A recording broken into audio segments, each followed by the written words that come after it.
All right, I am unmuted. I'm going to keep the participant list up for a little bit. As people jump on, we will admit them and people will trickle in the room, but go ahead, we'll get started. Good morning, everyone. My name is Rose, for those of you who don't know me, and I am the convener of the LGBTQIA+ working group that began last summer here at church. And so we're eager to have this faith formation class, and I'll let Amy tell you just a little bit more about that if she wishes, and also she'll introduce the people who are speaking today. But first, I want to let you know that when we started our work as a group, we listed what our purpose is as a group. And so I just wanted to read that to you because that's what today is grounded in.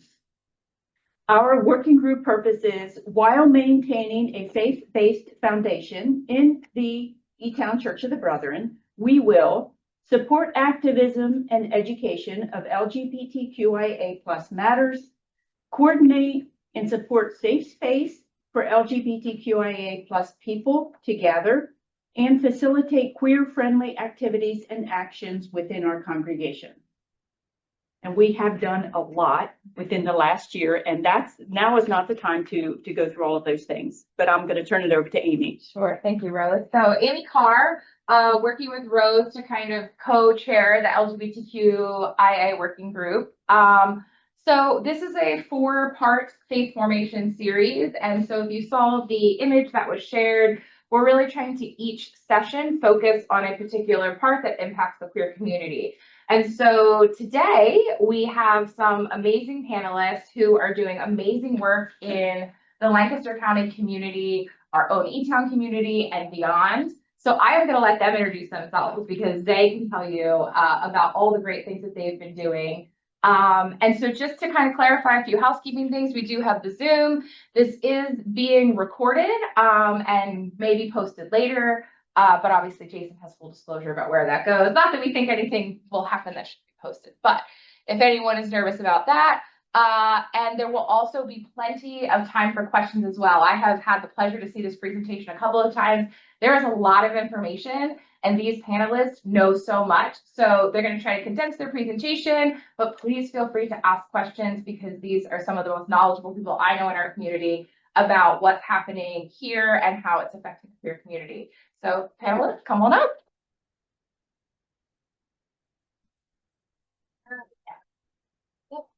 Thank you, Amy, and everyone, Rose, and everyone who's here for having us today. My name is Kate Linton.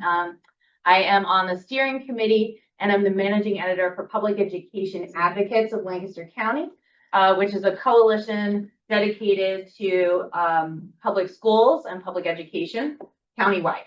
And so bringing folks together from across school districts to collaborate and support public education in all of our school districts. I have today with me some folks from different school districts from across the county, and I'll introduce myself a little bit to you before I introduce them. So I'm a local resident and a parent of 2 kiddos in the Hempfield School District. So that's where I live. I'm originally from Northern York and Cumberland counties. But I went to Millersville University and never left. I hear that happens a lot. So I've been in Lancaster now for over 20 years. I'm the child of 2 teachers, and I've always been passionate about equity in public education. And as a member of the queer community, this particular topic is very close to my heart, and I'm very grateful that you all are such a welcoming congregation. Thank you for having us today and for listening. To my immediate right, your left, is Erin Small, who's a Hempfield resident, an educator, and a parent. Born and raised in Southwest Ohio, Erin began her career as a high school English teacher. She's been working as a substitute teacher for Hempfield since 2019, and is the training and recruitment coordinator with CASA, advocating for children in the foster care system. In addition, Erin is an active volunteer in our community. She's been working with Education Voters of Pennsylvania for over 2 years as a public education champion, focusing on the issue of full and fair funding in particular. She's also a member of Peel's steering committee and volunteers with the Hempfield Power Packs and the League of Women Voters. Next to Erin is Kayla Cook. Kayla is a dedicated project manager in patient safety at a local healthcare organization, where she applies her expertise to enhance patient safety and safety protocols. Kayla is a Warwick resident and parent of 4. And has a deep personal and professional commitment to educational advocacy and community support. As the founder of Warwick United, a nonprofit organization focused on student and public school services, Kayla has led initiatives that address critical needs within the education system. Her advocacy for menstrual equity has been particularly notable, earning recognition from the governor's office as a best practice. And in addition to her work in menstrual equity, Kayla is a longtime supporter of public education and educators driven by her own experiences as a parent. Give me just a minute. I realize I am not sharing my screen, and I should be. Can you see this on the side of the thing? Okay, I was trying to get the, here we go. Move it a little bit. There we go.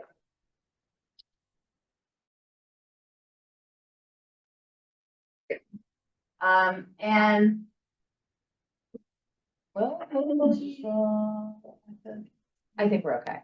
Yeah, if anybody on Zoom is struggling to hear us, just let us There, I can put it in the let chat. Amy know in the chat. Yeah.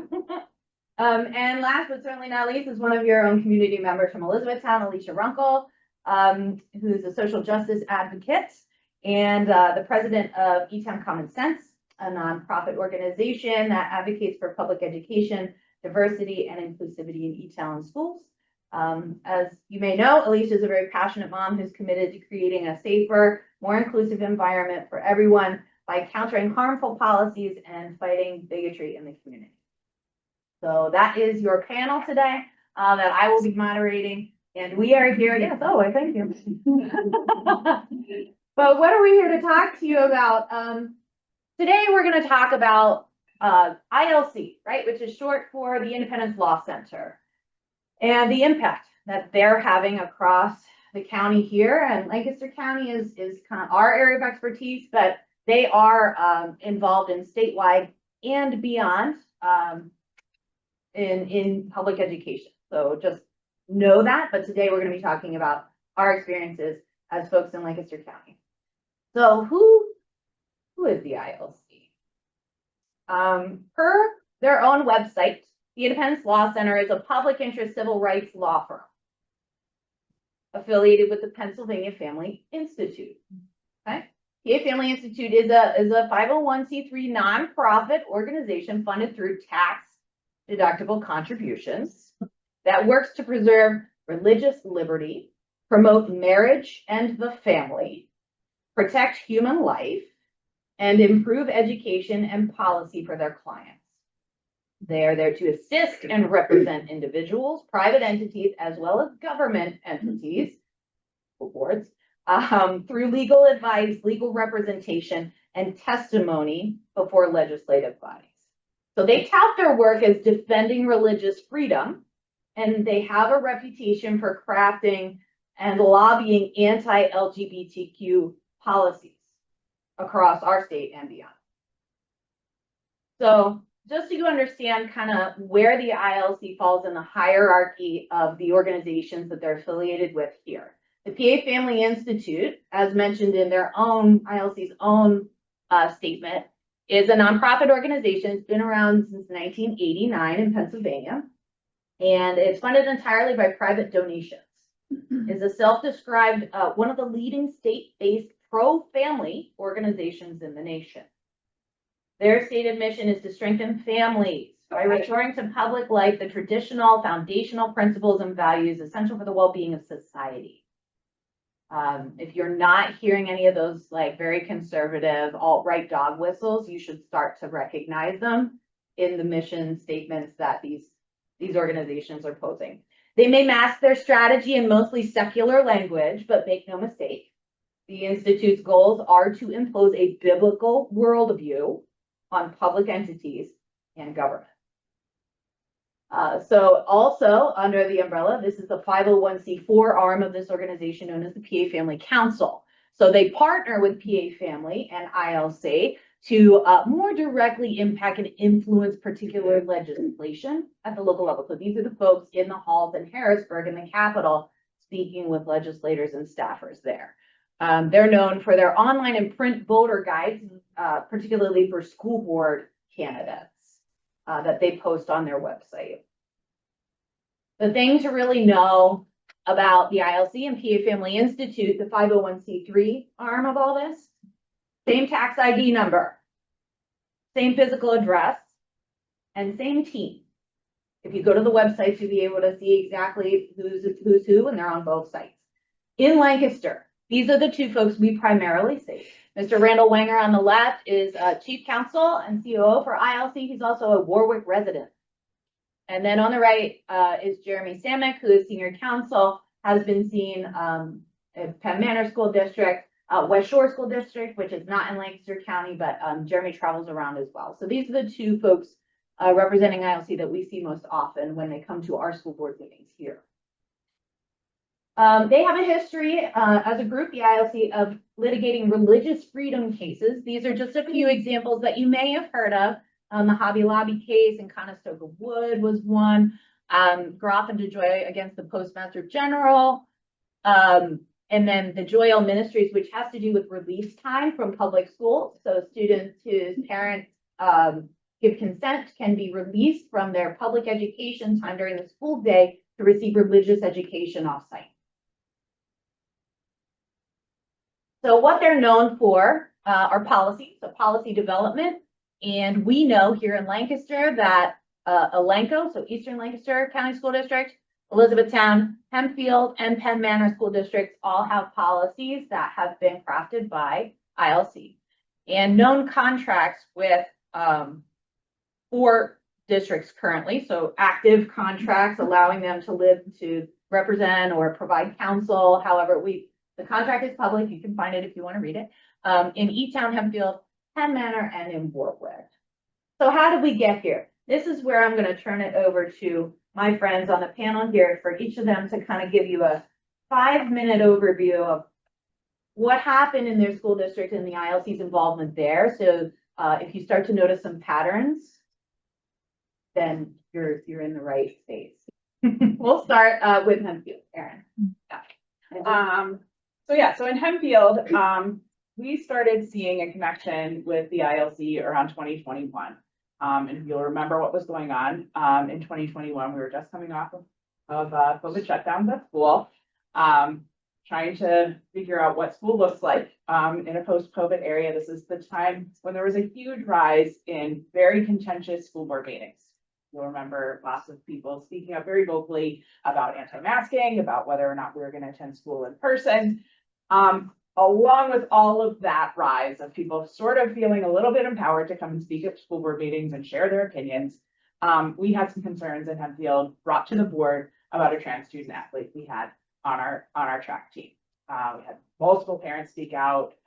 Some students spoke out, actually on both sides, in favor of allowing this athlete to participate, as well as some very awful and negative and harming comments against this student participating.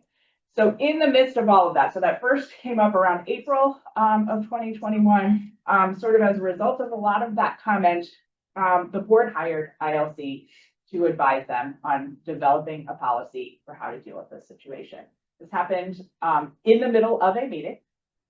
It was not something that had been discussed prior to that meeting, just came up. I think we need to develop a policy, and I wonder who we could hire to help with that. Oh, I wonder about this independent law center. We happen to have someone here. How about that? It was not up for public discussion. It was not on the agenda. They actually then had to backtrack a little bit and say, oh, we didn't really follow parliamentary procedure. And they actually had to pull that off and then re-vote on it at a following meeting, because there was public outcry about how shady that maneuver was that happened. So then it took a long time, lots of discussion, behind the doors meetings, educational sessions happening out of sunshine. If you know anything about how school boards are supposed to work, they are supposed to be doing most of their work out in the public at public meetings.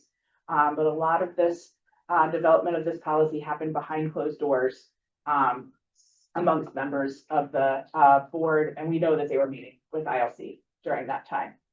And so finally in July of 22, Hempfield became the first school district in the state to pass an athletic policy that said that transgender athletes could not participate in sports. They had to, I think it calls it biological sex. That's the term that they ended up settling on in our policy, that you must play a sport matching your biological sex.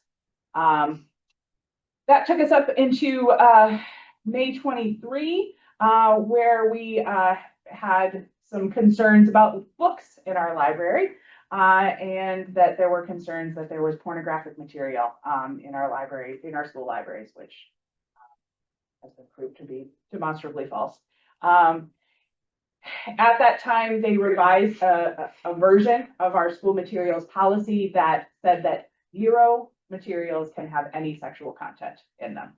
And said it's very specific in its language. But what we have seen since it was passed in 2023 is that it is keeping books out of our library. They are caught in a very lengthy administrative process of managing books. We're still at work trying to figure out how to combat that and go back to a more reasonable book. But we do know that ILC was involved in crafting that policy because we've seen the language repeated across other school districts across the state. And then in January of 2024, we had another policy on the table for discussion about student use of facilities, which would have restricted students using the bathroom that matched their gender identity. And there were all kinds of discussions about what that policy would look like. Ultimately, it was pulled and we did not proceed forward. But again, we have now seen versions of that policy passed in multiple other districts. And so we know that ILC was definitely involved in all of that.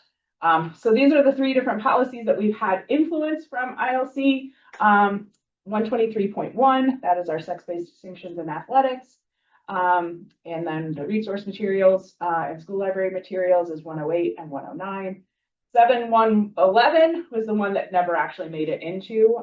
We have successfully kept that one off of the table so far. Our insider information keeps telling us that it may come back up for discussion at any time. So a lot of times you might have seen in the news, like our other folks from our other districts saying, oh, ILC is coming in. And we here in Hempfield keep hearing people saying, oh, is ILC going to come to Hempfield too? They've been here, they've never left. So that's where we are in Hempfield. And important to note about each of these policies, again, one of the themes is that each of these, even the library policies and materials policies, negatively impact students and staff that are members of the queer community. Because the books that are kept off of shelves are by and large by LGBTQ plus authors or about LGBTQ plus themes for students, Black and brown authors. Those are the materials that we're trying to keep off. Of the books that we discovered that are in the intensive review process currently in place through the right to knows that we've been able to pull, and we only have 1 year's worth of information that we've been able to access. 7 of the 11 books that were in that process were either written by people of color or in the LGBT. Thank you, Erin. Yeah. All right, we'll move on to Warwick with Willa. All right. So, as alluded, here in Warwick, we are the beautiful home of Randall Wenger. We are also the home of Rachel Wilson Snyder, who is the Lancaster County chapter president of Moms for Liberty. So we are all in on all the things. So the first whiff we got really beyond just knowing that Randall Wenger was in our community. And it's important to note, Randall Wenger sits on the Independence Law Center, but he has worked on discriminatory policies for years. If you know Conestoga Wood, if you know the big Kate Baker debacle, he has co-chaired all of these policies. And he is very comfortable and has a goal to argue in front of the Supreme Court. So he's very known to us. So PA Family Council does the voter guides. And Jim Kelch, who is a school board member, he ran as a Republican, was the first person to kind of dip his toe into their sphere. He filled out their survey that very clearly said, we cannot bring, what was the education where we can't talk about being Black or white? Critical race theory. Thank you. He was the first one that said we absolutely cannot talk about that. Like it just, it's a 10-point questionnaire. He filled that out.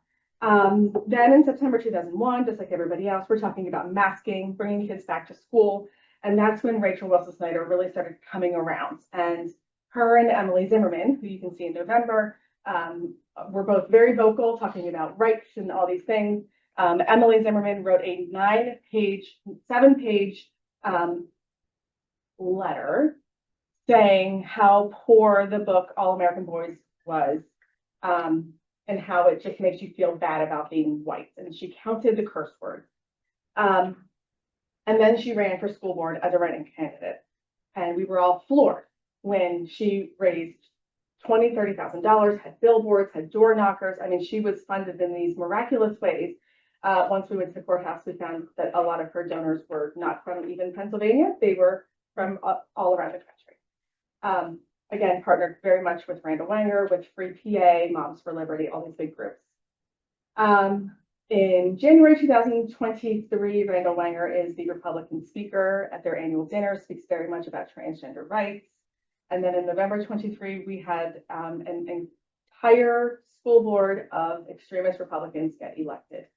And then very rapidly, we hired ILC. During that hiring, they were caught on some hot mics, disparaging our superintendent. Our school board members were repeatedly caught talking disparagingly, specifically about transgender students. At one point, we had a very robust library policy that even Senator Ahmet helped push forward that has since been removed. We used to have a whole committee of community members, about 30 people. It had student representation, it had educator representation, and they recently got rid of that and went back to simply having the library review the books, which sounds like a great idea until you publicly talk about how toxic the librarian is and how dare she put forward books that incorporate all these horrible, harmful subjects. And of course, these are any book that have anything to do with having two moms or two dads or even, any of it. It's just incredibly detrimental. So we know that in Warwick, I don't know if I have the next slide. There we go. In Warwick, while they have not pushed forward the policies, they use us as a testing ground. They will talk about it at a meeting. They will see how we react. And then we very rapidly see them applied in other schools. I think the only thing that has kept us from pushing them forward is at one point we had Senator Ahmet, who, while he's incredibly conservative, also recognized the legal basis that this was going to bring forward. And I think he was resistant to that. We've now lost him. So we'll see how that moves forward with Mr. Malone. We did, however, lose our superintendent of 15 years. The average length of tenure for a superintendent is 5 to 7. We had her for 15 years and she was an amazing advocate. And we lost her after the hot mic moment where they said that when she was hugging other students, that she was just playing politician. She also very vocally spoke during a school board meeting and said, I cannot advise you to move forward with partnering with the ILC. And they immediately attacked her for that.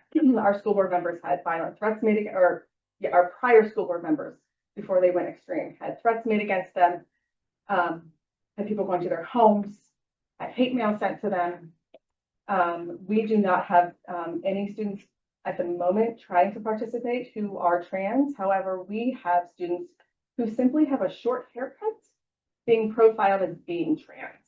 We have dipped far into fear-based behaviors where we are tipping our toes into checking a student's body to make sure that they're, identifying as the appropriate gender. So we're getting kind of scary in our town. That's it for Warwick. Thanks, Kayla. And since we are in Elizabethtown, we saved the best for the local. And Alicia Runkle is here to tell you 2 slides of what's happening in Easttown. 2 slides because there's so much going on in Easttown. a lot, just like the other school districts, a lot of things started happening around COVID, at school boards. People were coming out, for masks. It was very contentious, lots of public comments. Right around when the whole masking conversation ended within our district, there was a public comment made in November of 2021. A man got up in the middle of a school board meeting. He claimed, he gave a fake name, he gave a fake address. He claimed that his 11-year-old student took out a book that was inappropriate. He did not have a student. So just completely bogus. Nobody checked out this book. And he read it and was like, we need to get this book out of this school. It's pornographic. All of these books, we need to get rid of them. So that's when people started really looking at, at book policies. During all of this, people complaining about books, someone did file like an actual complaint with the district. There was a review process going on. This took well over a year for them to review this book. They decided to keep the book on the shelves. While this was happening, we had conversations going back and forth between a school board member, the ILC, and pastors from Lifegate Church in Elizabethtown, all talking about how do we get these books removed, and because this specific challenge failed. And there were conversations then about the ILC suggesting, well, we're not going to go after specific books. We're going to go after this policy, policy 109. So they start revising policy 109. That's our book policy, very similar to Hempfield and Warwick, the same wording, all taken from ILC input. They have been working on they worked for almost 2 years for revising the policy, finally got a policy that they voted for. They're still trying to implement the policy right now. It is not finished. And now our board is again talking about revising policy 109 because they don't think it gives the school board doesn't have enough control. They want to be able to remove all of the books. You can tap on it. Okay. I kind of went over all of Yeah, that. it's the fact that like ILC showed up at the church, right? Yes, the ILC did show up at the church. Okay. So in June, the ILC was retained as special legal counsel in Elizabethtown. And then in November, the board introduced 2 ILC policies.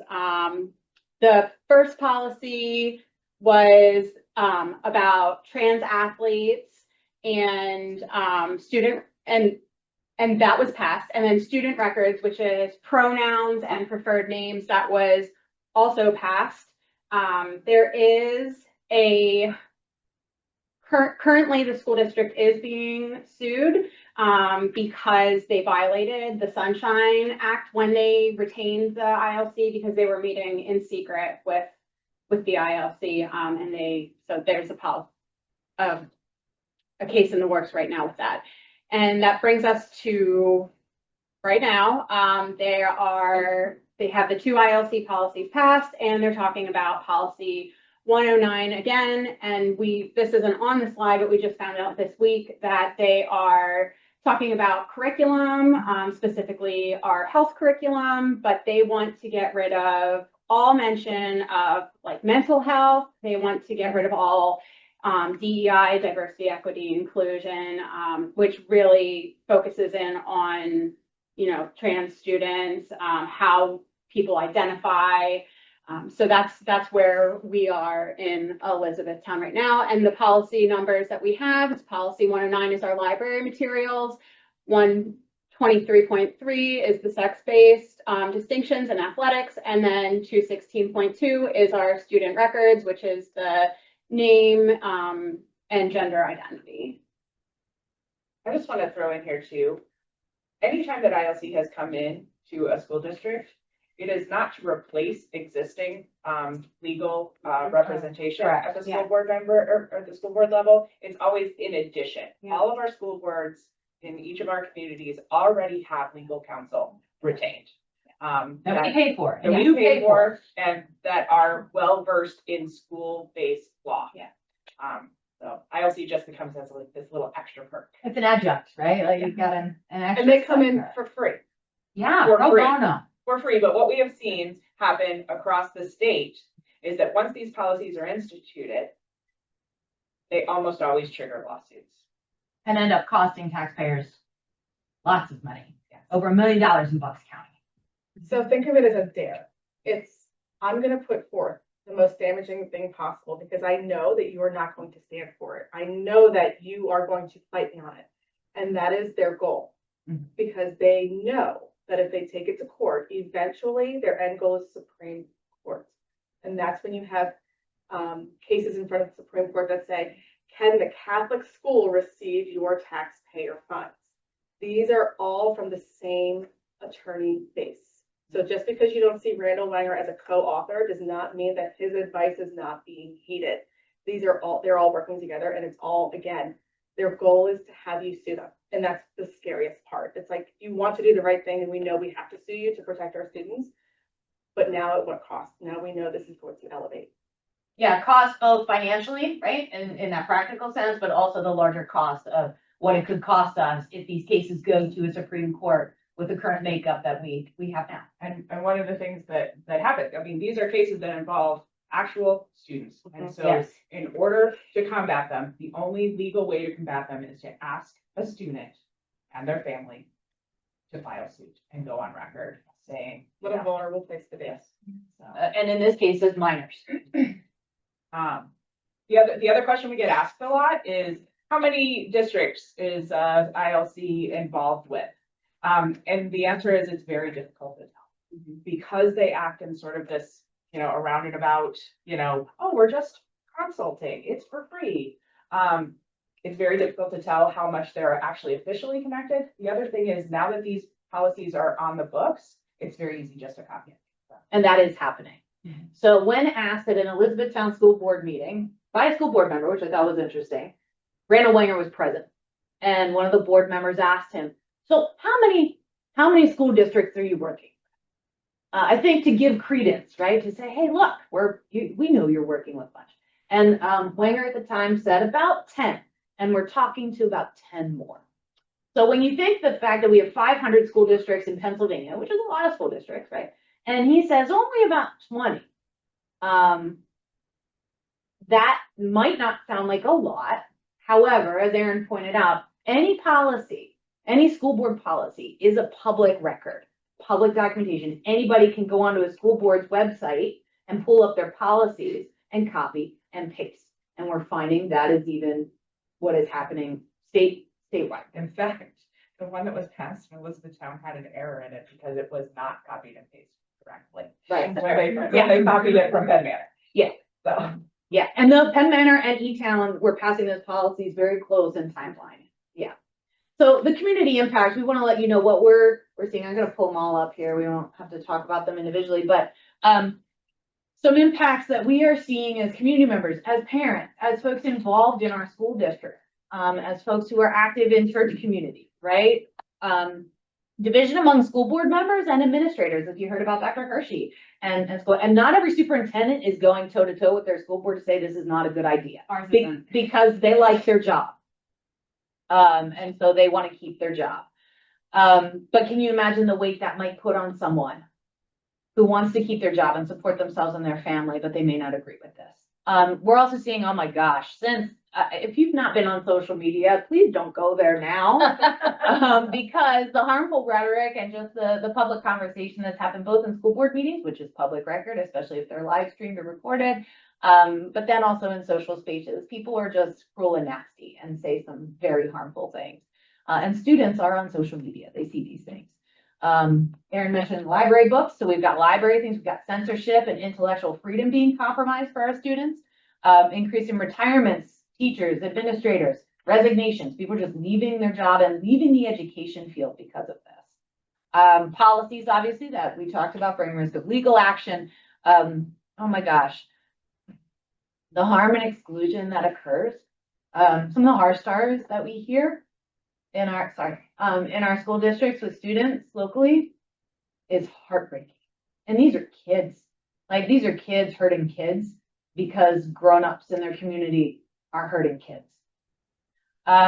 We see negative publicity for the school district in the community. Hempfield was very popular in the news for a while. It's not great. E-Town has experienced similar things. Warwick gets those highlights every now and then. It's not just one place. And then an interesting thing is the decrease in overall school enrollment. So some districts are not experiencing that, but others are. People are just not sending their kids to the schools anymore where these things are happening. So what can we do? I'm a big advocate for once you know better, like do better, right? So what can we do? I'm not just going to leave you sitting here like, oh my gosh, this is terrible. What can we actually do? So you as community members here who have chosen to attend, and those of you who are here on Zoom, obviously are interested in being a part of something bigger than yourselves and also something bigger for your community. So one of the easiest things to do, especially if your board meetings, your local school board meetings are recorded and shared anywhere, like on YouTube or wherever your district may share them, not all do, attend school board meetings or read the minutes, right? Inform yourself about what's happening there. Connect with other advocates in your community. They are out there, especially in Elizabethtown. If you are an Elizabethtown resident here today, there are folks in your community working very hard to advocate for students and staff. And we have all the resources for you here today to connect with those folks if you're not already. And then speak up in whatever way that looks like for you. Not everybody's going to go to the mic and give public comment in a school board meeting or a supervisor township, right, or borough meeting. Not everybody's going to do it that way, but you might be willing to write an email to the school board members or the administrator, or you might be willing to write a letter to the editor. Those are nice and short, right? So there are various ways. Once you've got the knowledge, take some action in the way that it works for you, or it's just maybe slightly outside of your comfort zone, but it matters that much to you. So I also want to say, yes. contact your representative. Oh my gosh, yes. They have the actual power to block some of these bills, and those can be done so easily online. Contact your representatives and make these things not even possible. Yeah, so our representatives, if you don't know who yours are, it's very easy to find them online. Just say, who's my local representative or legislator? And you'll be able to put in your address and boop, it'll pop right up for you with the contact information and email. We've gotten suggestions from legislators. All of us meet with our legislators on a fairly regular basis over the last couple of years, honestly, and are in contact with them. So they want to hear actual stories. Form letters are great. And, you know, when they get a volume on a certain topic, that does make them notice. However, telling your individual story or, you know, your child's or your friends or, you know, giving them a personal anecdote, it matters more. That gives them information they can take out. Correct. They can then share that story with their peers. So for you all who live and work or are related to the Elizabethtown area, this is your school board's information. The other big thing you can do, please vote. Go to the polls. Yeah. Municipal elections are terribly undervoted. People don't show up for their local elections. They show up for the big years, right? The presidential years, maybe a Senate race, you know. But really, we know all of these are local folks who are impacting our local communities. These are your neighbors sitting on these school boards. These are your fellow congregants sitting on these school boards, right? So when you go to the polls in the local elections, I would argue that you're making more of a difference in your community than you are when you go to vote for a president. You can also connect with local organizations. Peel would be very happy to connect with you. We connect advocates from, I think we have folks in 10 of our 17 school districts across Lancaster County that check in with us, and we connect them with each other and with resources at other levels. So you can always connect with us, and we have information for the folks in person on the back table that you can take with you. Here in Elizabethtown, E-Town Common Sense is a nonprofit organization that we mentioned earlier, standing up for public education and public school students. There's also, you have a bipartisan slate running for school board in Elizabethtown right now. So we have the information for their website as well, if you'd like to learn more about those candidates who are running against some of the incumbents for this election cycle. Support Hempfield Schools, that is the pro-public education school. Well, in election years, they run candidates. In the off years, they just provide information for the Hempfield community about what's happening in our school district. Lampeter Strasburg, we're also connected with. They have a public Facebook group where you don't even have to have Facebook. You can just go on and read what's happening at their meeting minutes, because not all the boards, again, provide recordings of their meetings or comprehensive meeting minutes, should we say. And then in Warwick, you can connect with Warwick United, who does more than just period product drive. They do a lot of work out there for their students in Warwick. And then We Are Lidditz is a community group who advocates, again, for similar to the work that Common Sense is doing here in Elizabethtown. We Are Lidditz is doing that as well. So you've been a very attentive audience. You folks have been wonderful, and I thank you all, everyone, both on Zoom and in person, for your attention. We're happy to open up the floor to any questions that you may have for an individual panelist, or or us as a whole. If anybody came with a question, we'd love to start with that. Yes. When you're actually in a fight with one of these school boards, what works?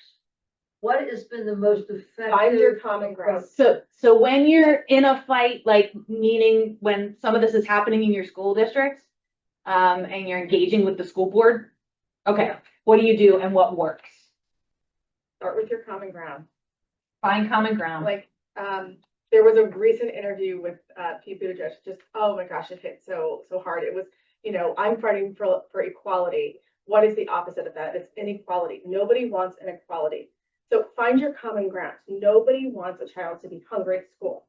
Okay, I want free breakfast and lunch. You are concerned about the high tax rate. So find your common ground and take your baby steps from there. There's always a common ground that you can find on literally any topic, even if it's, you think that being transgender is psychosis. Somebody literally said that at a school board meeting. So find your common ground. Are they a human being? We want all students to be safe. Are they a human being? How do you approach another human being? By saying hello. So find your common ground and stay there, and don't let them tempt you into an emotional argument, because they are really good at it. So just don't let them get you there. Just stick to your common ground and stick to the core principles of they're a human being who deserves dignity. The other thing that I would say is making sure that you have representation at the table. So having people who share your beliefs and your ideas, having a voting voice at the school board table, if you're concerned about what's happening at the school board level. And that can follow on, unfortunately, it seems to follow on party lines lately, but it can follow along, values as well. One of the reasons that policy 711 did not pass, it did not move forward in Hempfield, is because we had 2 dissenting voices at the table that we did not have prior to that. And they were able to change the conversation. Had our school board makeup not changed by that time, I have all confidence that that policy very likely would be in place now in our school district. But Even though they were only 2 voices, they were able to change the conversation. Yeah. And they were not able to just push that through with no comment or discussion. They were forced to go on record to say, why do we want this? So what happens a lot is these policies just get pushed through without even any real discussion. And so the more we can make, the discussion happen, I think that's helpful. I have an unpopular answer to this question. I don't think anything is working in Elizabethtown. I think voting is what is going to work in Elizabethtown. Right now, I think if our board was made up of people with differing opinions, or some people were swayable, I think that strategy would work. I think there was a time where that would have worked, and I hope that there's a time again when that will work. But right now, we have 5 people who are going to vote together no matter what. There just aren't enough people who are willing to be swayed on the board right now. Yes, I think finding common ground is still important.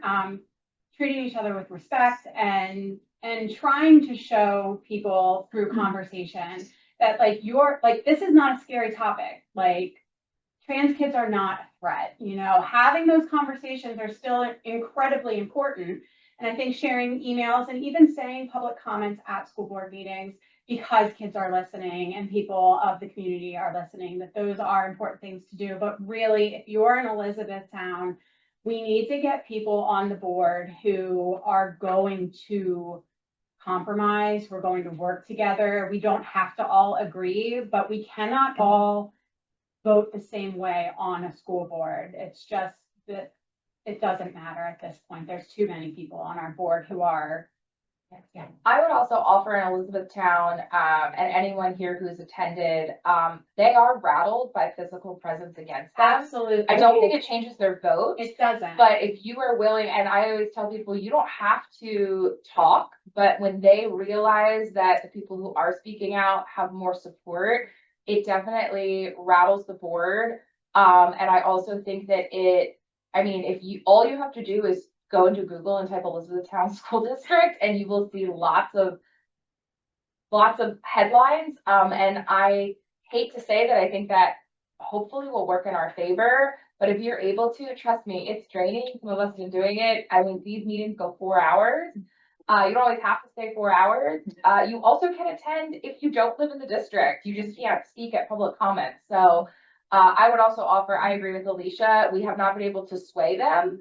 But you can definitely tell that when there are low attended meetings, they definitely feel more bold, as opposed to when there's a lot in the audience. And then that also helps just the rhetoric, right? If you've read the LNP articles, you know, when the ILC came, it was like, 50 speakers against, 5 speakers for, right? Like that tells a story. So if you're able to engage in that way, it does help. Yeah, and to Amy's point, like the ILC was appointed special legal counsel.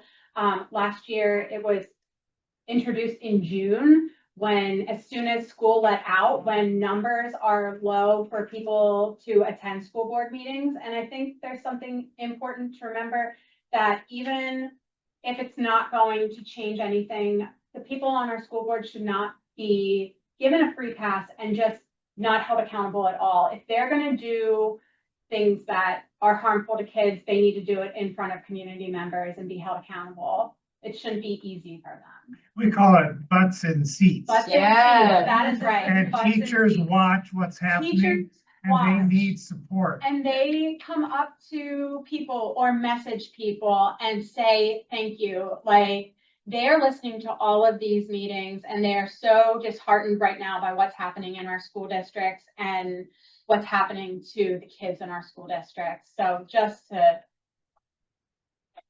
Another thing that I haven't done very well, but hope to continue to do a little bit, is to pay attention to the votes and when somebody breaks from the block to support. It's true. That is a great tip. Did everybody hear that? When someone votes against the grain on the school board in a way that's positive for students, to support them. So when the vote came up about the trip, my neighbor who's on the school board voted in favor of letting them go. And I saw her then at the school at a musical performance, and we said hello because we're neighbors.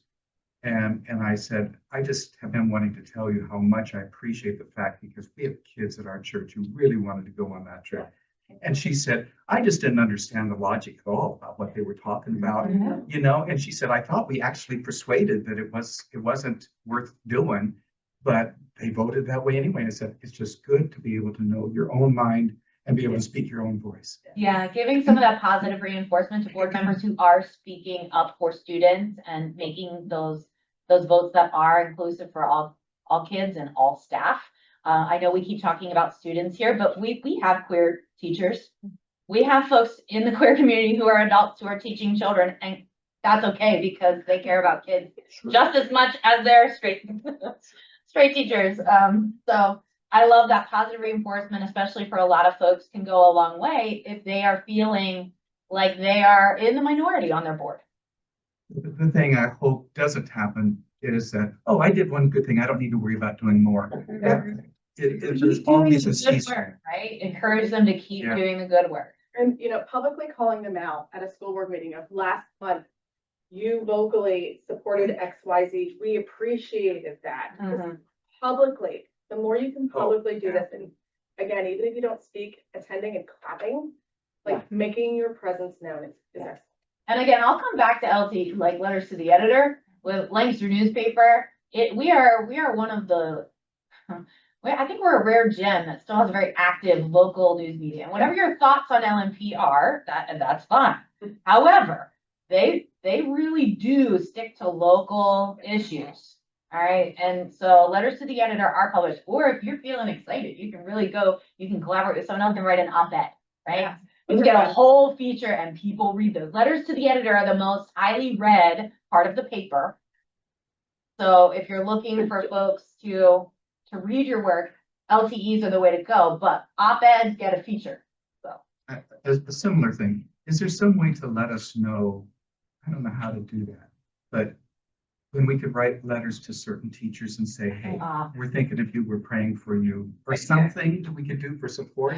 any day is a good Okay, day right. to let a teacher know Yeah. that you're supporting them, but I know that common sense does that way. So if you want to follow what is happening in the Elizabethtown School District and have like calls to action, you can sign up for our emails, be on our email list, and I brought a paper with, but we send out like if something happens and we're trying to support a specific group of students or teachers, we'll let you know those calls to actions, but that's just like a broader thing, but it is something. And Facebook, Facebook. there's a common sense Facebook. Yeah, we do have a common sense Yeah, Facebook. there's a lot of and Instagram. information there. Yeah, yeah. And there, we have a website too, so you can go on and we try to keep that updated. Yeah, I want to say your point about LNP, it's just interesting timing. So we have a reporter who attends and does regular meetings, and then there's also a reporter at LNP who's focused. Her name's Ashley. She comes when we have these kind of hot topic things. But it was interesting because at last week's meeting, I think it was Don Lamb specifically made a comment about how the board at Elizabethtown is getting unfair coverage because LNP chooses to showcase the woke agenda voices and not the conservative voices, which is not true. If you read the article, they always post quotes from each, but there are more people showing up and giving comments. So again, that's why it's important, but it does get under their skin. But I will say, attending the meetings and then reading the coverage, it is very fair coverage. It really is. I mean, sometimes I get frustrated. So like, oh, why'd you give that person a voice? Which means they're doing their job. They're getting fair coverage if I don't like that they've quoted someone. So I will say, if you're following along, and I'm assuming it's the same for the other school board coverage, but it is very fair and it's a very accurate representation of what has happened at the meeting. So if you're not able to attend, that would also help you, kind of know what's happening if you read those coverage articles. And there are, like you mentioned, there's a reporter assigned to every school board across the county, right? They're correspondent. And they attend the meetings, and you can look through LNP because they do a what, when, where for every meeting. Any other questions? I think this whole situation is much more complicated than male female.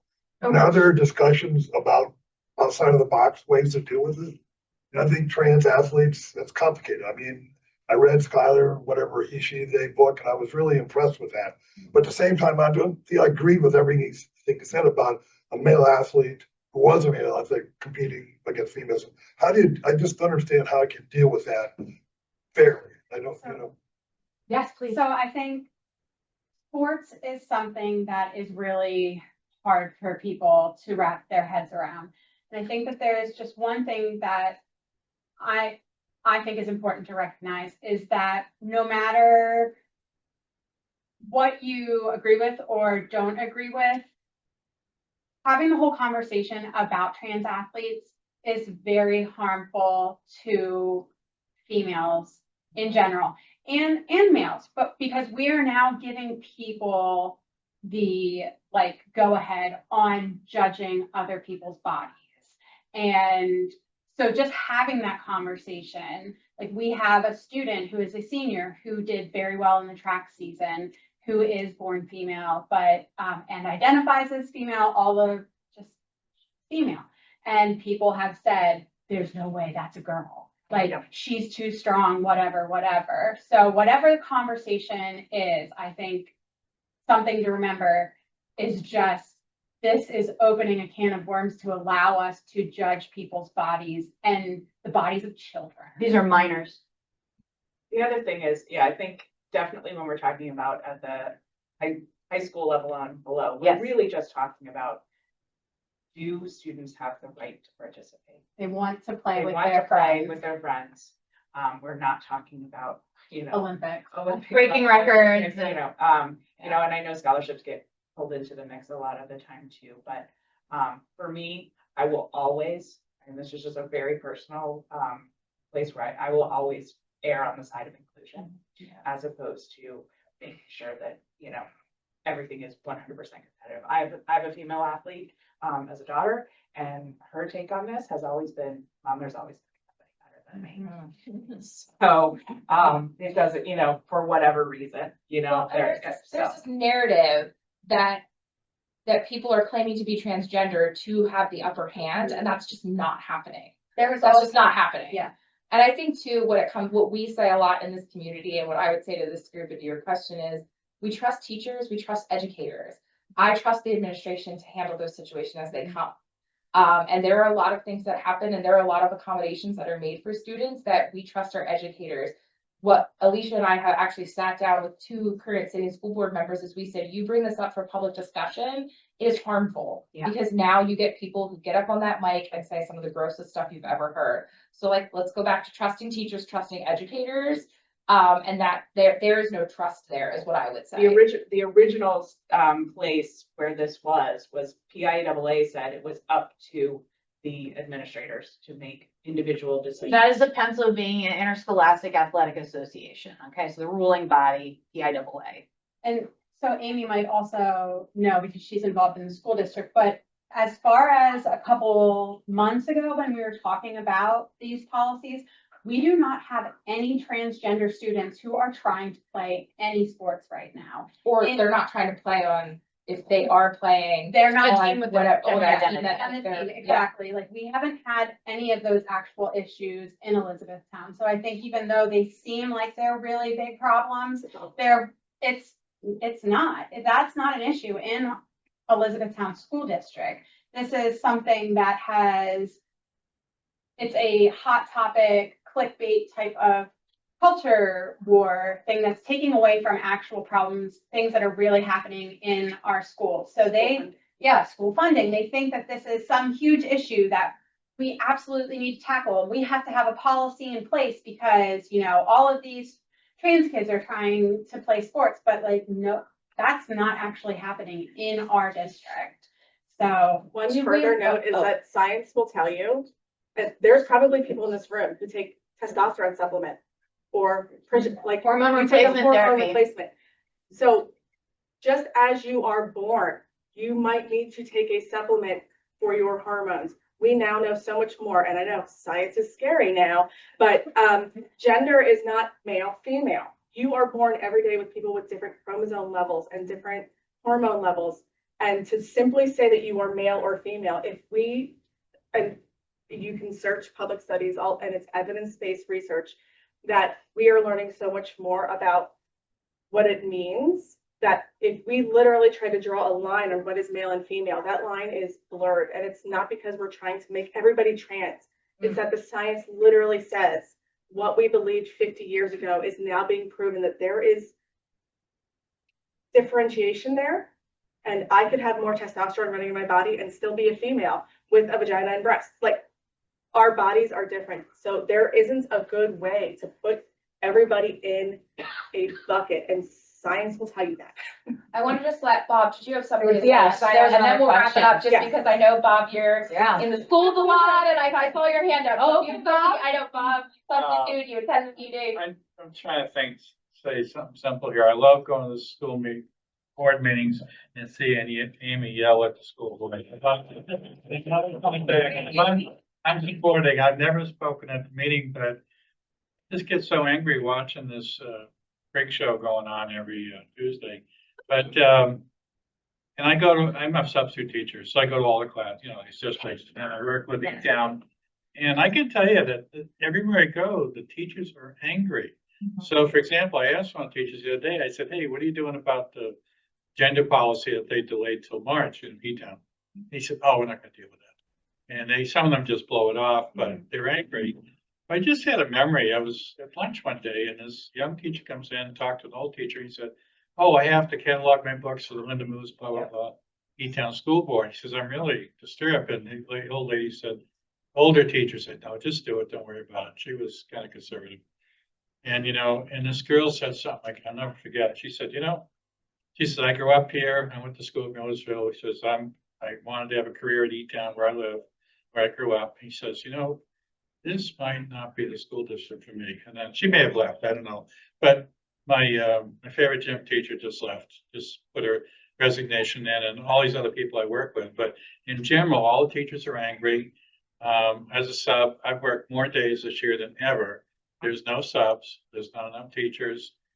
I had a whole bunch of calls Friday, hey, we have a field day, we need help, can you come in, junior high, whatever, gonna go. I said, no, yeah, I'm not available. But just in general, I'm seeing angry teachers and they're saying, maybe I've had enough of education Yes. and it's time to move on. Yeah. And that's what I'm seeing, just a general comment. Yeah, and we can say that in a presentation and it's true. But to hear it from somebody in your community that's sitting in the audience, like validating the fact that no, this indeed is happening. And it's not just a flight from a particular school district. There are folks leaving education. And not only that, this whole thing with the school board, E-Town specifically, is really getting old because the teachers are really upset about it. I was in school one day in February, and I saw the teacher going by. I said, hey, what's going on? He said, I'm taking my class to the IMC. My room's 48 degrees. Yep. So they're up on the roof every day fixing things. And I had my jacket on several times, because the room was so cold, everybody's bundled up. And the next time I was in there, we had to open the windows because it was too hot. Yeah. So, but no, we're talking for 2 years about banning books, right? Facility issues. I'm tired of it. Yeah, real issues and they're just making problems. I know we are there. Like I said, we're at time and we could do this for hours and hours. That's what Kate and I were talking about. Just want to say a few things. There are some resources that you can go if you'd like to go. There's a sign up for Common Sense. Anything that's laminated, please don't take. You can take pictures of. We have copies of the LGBTQ plus working newsletter that has some articles written by several people in this room. Would love it if you took a copy. Guests can take a copy too. Oh, yeah. And then also, just a reminder, next week, the topic is what is happening nationwide and in our denomination. So we will have additional guest speakers. I am thrilled to see this room packed. I appreciate your engagement. And if you want to, I'm sure you will be here for questions if you want. I know church starts in 10 minutes, but if you want to, this is important. I would argue this is part of church. It is. Yeah. Yes.